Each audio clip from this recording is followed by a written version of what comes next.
Olá pessoal, vamos então dar continuidade ao nosso curso e agora nós vamos começar a falar sobre os mecanismos efetores da imunidade mediada por células T. Vimos já algumas coisas sobre os mecanismos efetores das células B e agora vamos para as células T. Mas antes de nós começarmos a falar propriamente nos mecanismos efetores das células T, é preciso que a gente faça uma pequena recordação a respeito das células T.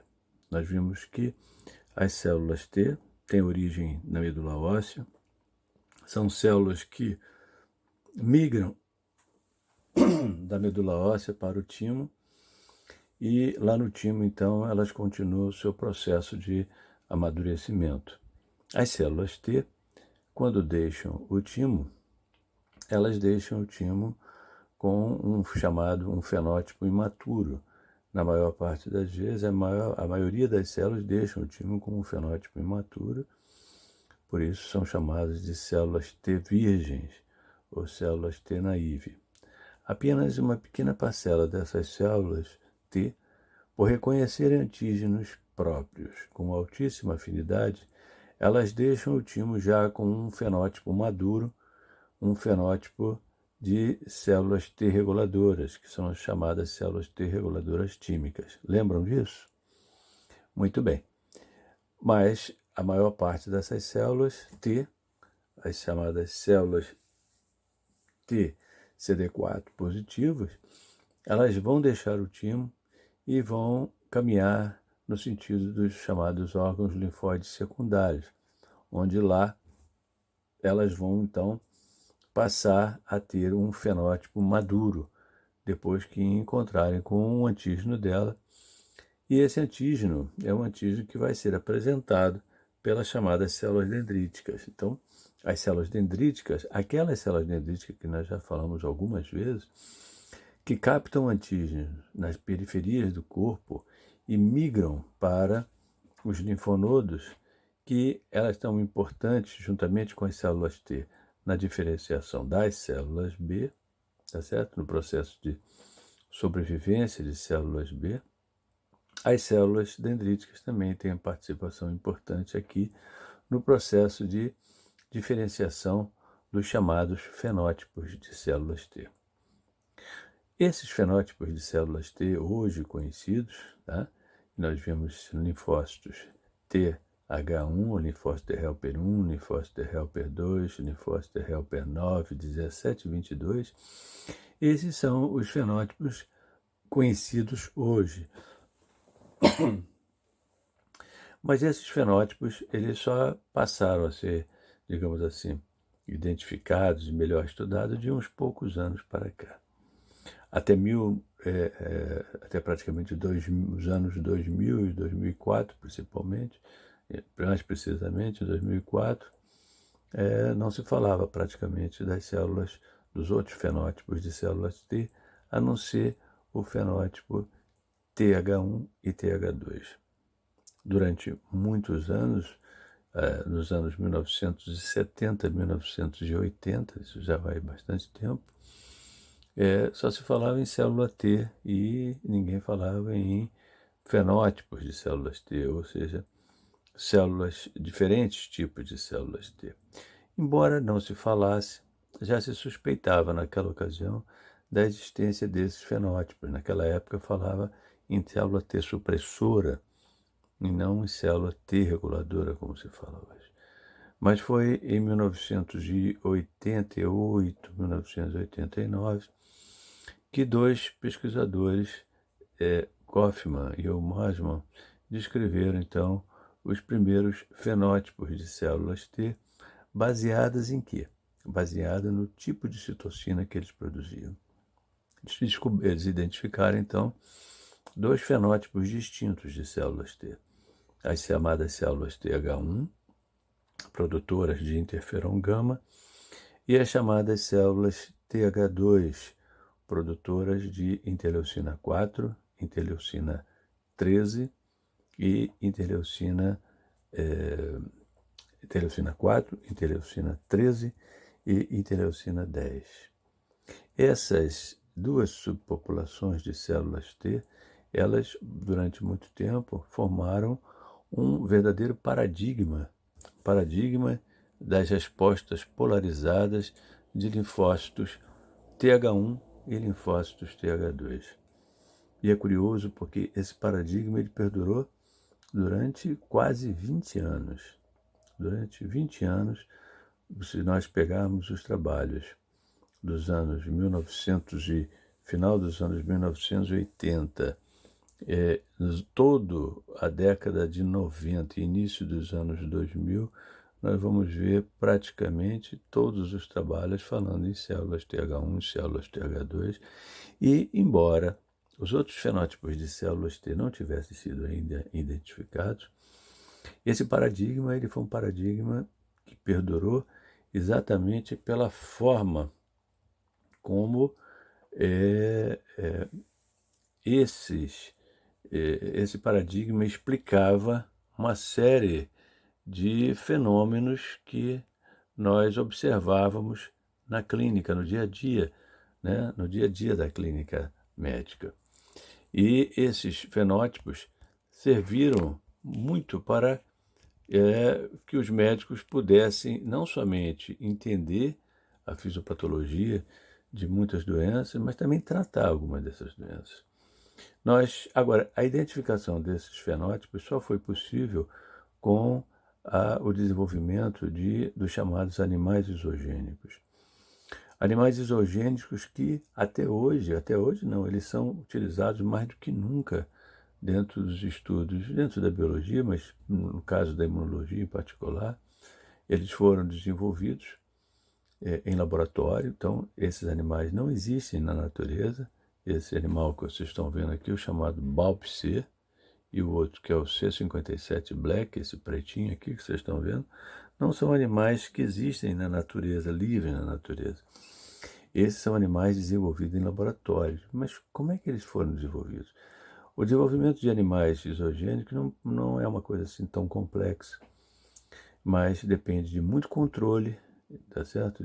Por parte dos bioteristas, quando você começa então a pegar um casal de camundongos, faz o primeiro cruzamento entre eles, depois vem a primeira prole, a gente cruza os animais da primeira prole, depois cruza-se os animais da segunda prole, vão cruzando entre si, cada geração vão cruzando elas entre si, e depois de aproximadamente 40 gerações, nós já começamos a ter os primeiros animais geneticamente idênticos, geneticamente iguais.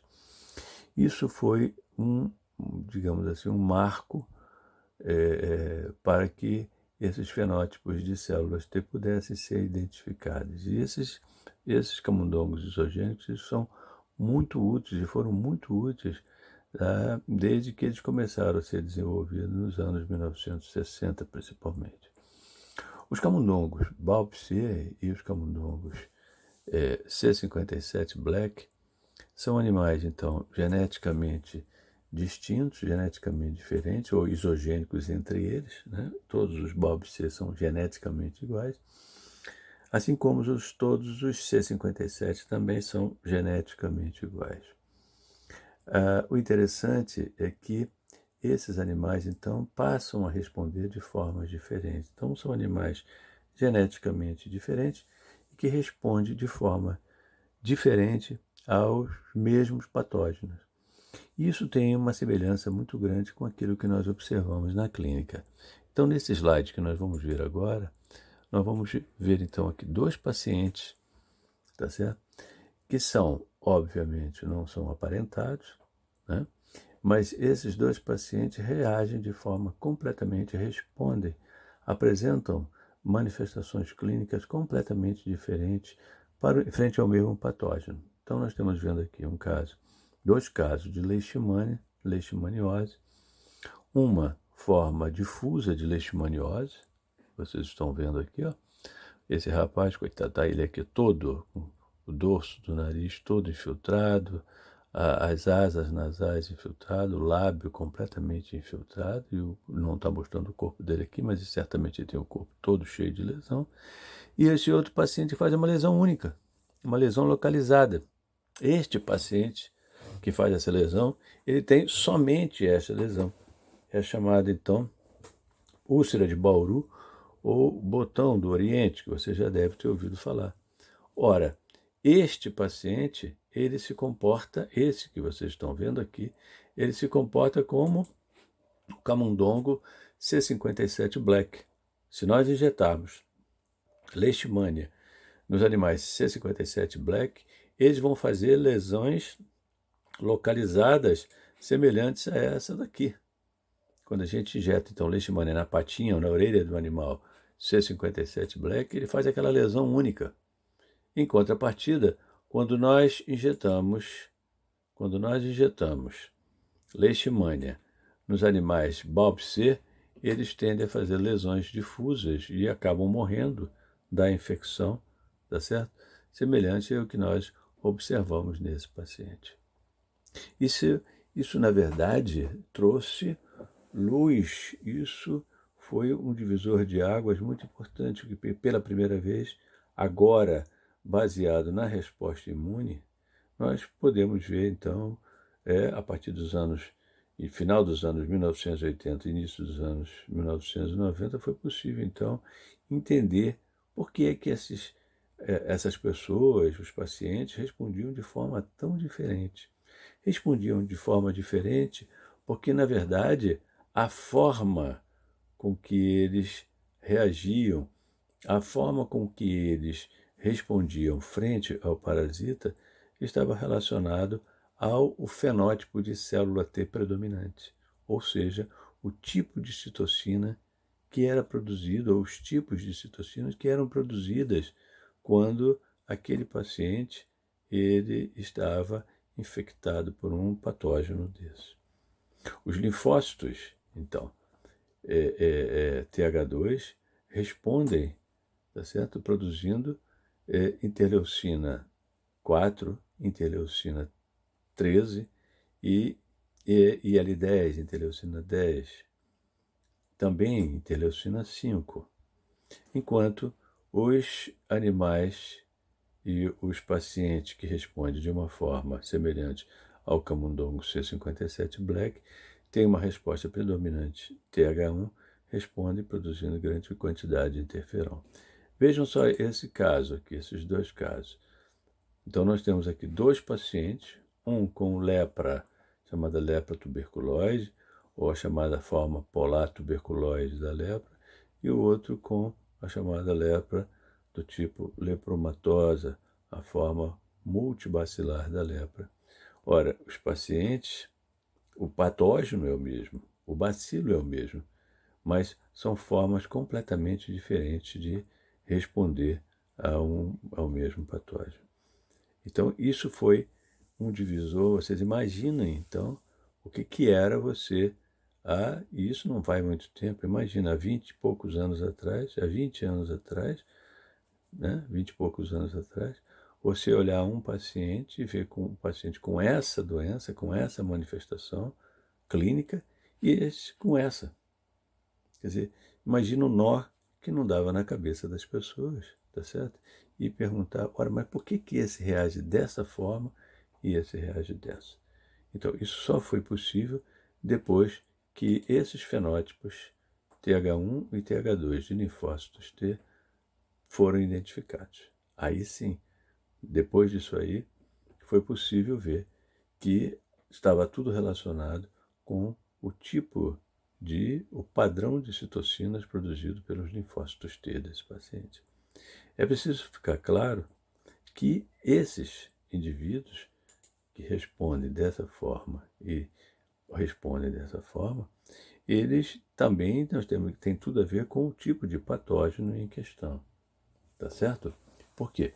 Porque a gente sabe que nem sempre o paciente, frente a um determinado patógeno, vai responder de forma TH2 ou de TH1, até porque essa questão da isogenicidade, como eu disse a vocês, não existe na espécie humana. Mas frente a um patógeno, a um determinado patógeno, um paciente poderá responder mais intensamente de uma forma ou mais intensamente de uma outra forma. Isso, então, é muito importante, é preciso ficar claro na cabeça de vocês. O tipo de resposta, tá certo, do paciente está totalmente relacionado, vinculado ao padrão fenotípico de células T que está respondendo frente a um determinado patógeno. Tá ok? Vamos continuar então, vamos dar uma paradinha e vamos continuar